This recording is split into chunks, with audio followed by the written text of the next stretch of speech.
Cluedo 2.0. Voilà le titre que je donnerai à ma thèse. Alors le principe... Excusez-moi.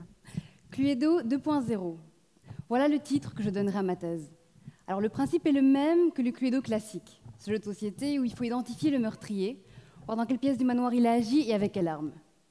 Mais avec le Cluedo 2.0, on oublie le colonel Moutarde, on oublie le manoir, et on se concentre dans une articulation d'enfant qui est toute gonflée à cause d'une inflammation.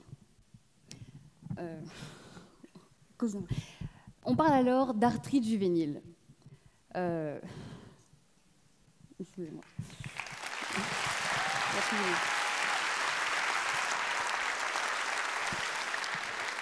Enfin, il existe différentes formes d'arthrite juvénile à ce jour et il est difficile de les identifier, de les reconnaître.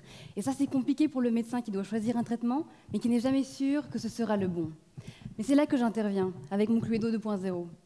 Dans le cadre de ma thèse, je reçois des prélèvements de liquide synovial, le liquide qui est au niveau des articulations gonflées.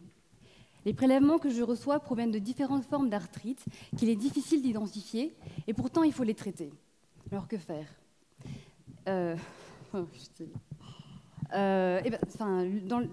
que je fais, c'est que j'analyse les cellules de ce liquide et je recherche celles qui sont responsables de la maladie. Et ces cellules de ce liquide représentent les différents suspects. Alors le premier suspect, c'est Bob. Bob, il gobe les bactéries. Mais je suis désolée. Mais parfois, Bob, il se trompe de cible et il gobe des cellules saines. Donc, suspect numéro 1. Le deuxième, c'est Kim. Kim, il lance des enzymes de dégradation. Mais quand Kim vise mal, il peut créer de sérieux dégâts. Donc, suspect numéro 2. Enfin, il y a Gaëlle. Gaëlle, elle a un rôle de sentinelle. En cas de danger, elle va alerter les autres cellules. Mais Gaëlle, la sentinelle, a-t-elle alerté trop de cellules? A-t-elle alerté les mauvaises cellules? Eh bien, ce sont des possibilités.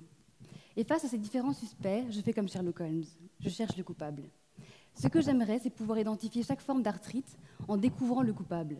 Ceci permettrait d'avoir systématiquement le bon diagnostic et d'apporter aux enfants le traitement qui est le plus adapté à leur pathologie. Et mon équipe et moi, nous associons travail et passion durant chacune de ces parties de Cluedo afin de permettre à ces enfants de grandir normalement.